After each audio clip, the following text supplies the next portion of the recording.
Yo, what is up, Sanctuary on YouTube? I hope you all had a wonderful Merry Christmas. This post is a couple days delayed because of the holidays, but I wanted to showcase some of the fun and highlights from Gamble Mania Night 2 as part of the Diablo Blizzard 22 Nights of Terror. Now, on my live stream last Friday, I went in with about 90 million in gold over a couple hours, and I primarily focused on Coronets and Circlets. Now, of these, about 10% were rares.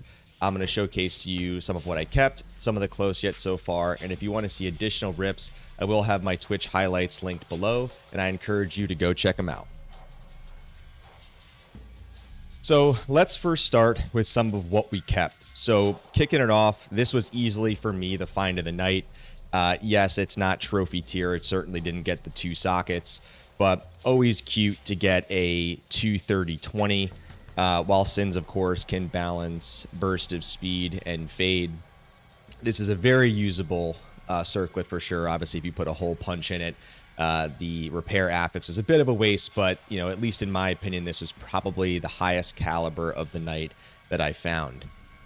Next up, this is always a treat. So a Jeweler's Tiara of the Whale. So for those that don't know, the affix on a tiara like this, you can go up to 100 in life. So it's 4 off perfect. An extremely usable tiara with different optionality.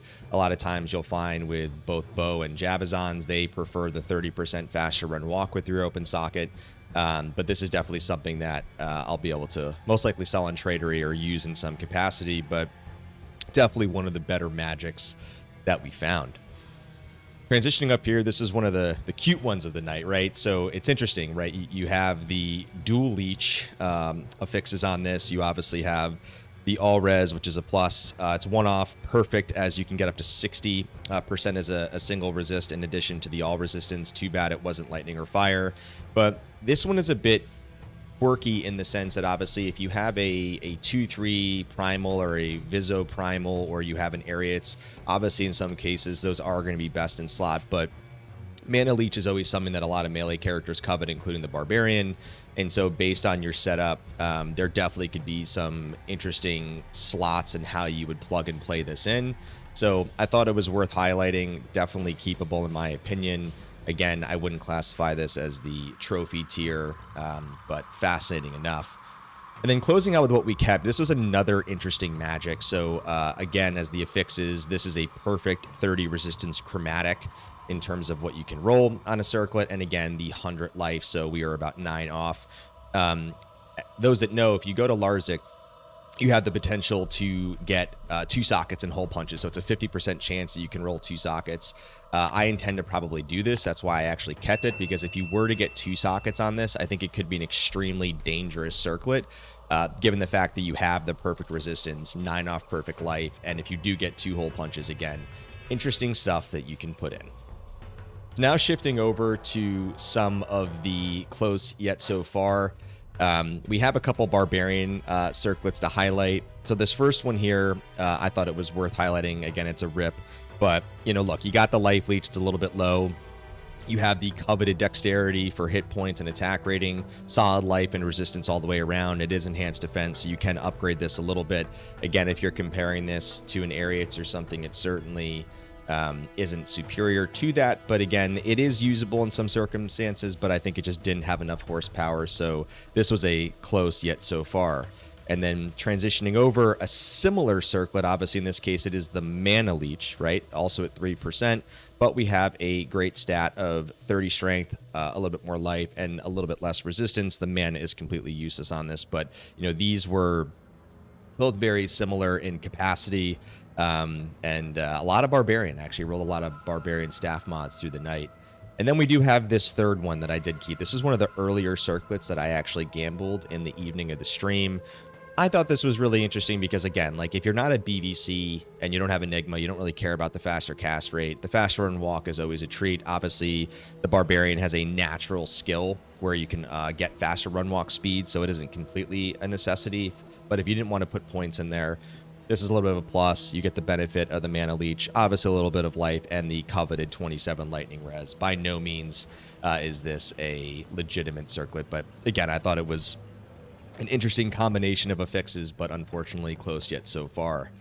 Now, transitioning down into 2 Amazon. So this one was really just a huge brick. It was so unfortunate, right? You get the 2 Zon skills, the coveted 8% mana leech for a Javazon especially, and you got the 2 sockets. You even got the damage reduced integer for 3. All of those are very interesting and appealing.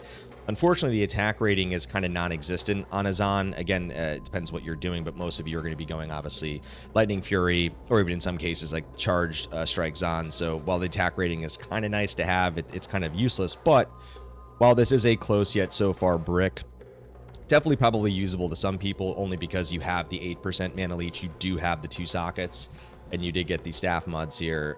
But again, like I said, I think we were just a little bit short.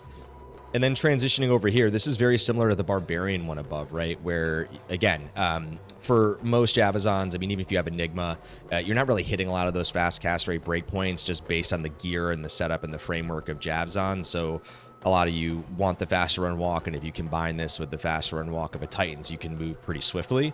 And you got a solid roll in the 18 strength and the 12 res. The NATO charges are a complete waste of an affix on this. However, again, usable to a degree. I don't think it's keepable. I didn't want to necessarily sell it as part of the highlights because, again, if you take all of these, for example, on Tradery, that's the best part of these marketplaces. You can trade these. Usually there's always someone who needs something based off of a nuance and a niche, and you kind of go from there. But like I said, there are some awesome other highlights and bricks from my stream. I will have that link below. What's really interesting about 22 Nights of Terror is at this point, it seems like they are actually rotating the night. So we've had now back-to-back Fridays with the 50% off NPCs with 2 Fridays remaining. I have a little bit of a hypothesis here that we probably are going to see gambling again for the next 2 Fridays. So I would say hopefully we have those, strap and gear up. You'll see what happens. But this just goes to show you how difficult gambling is. You see a lot of posts on different marketplaces, sites, discords of those elite god tier items that people found. But you can see my example. This is my second night, and I had 90 million in gold, 3,000 Coronets Circlets. We didn't get a Griffin. We didn't even get a Cures in this case. So the RNG is always a tricky game. And while gambling is fun and you can put in the time, it is very difficult to get a high-end item. So I hope to catch you guys on the next Black Friday gambling event. Hopefully we do get it twice, and I'll see you guys then. Cheers.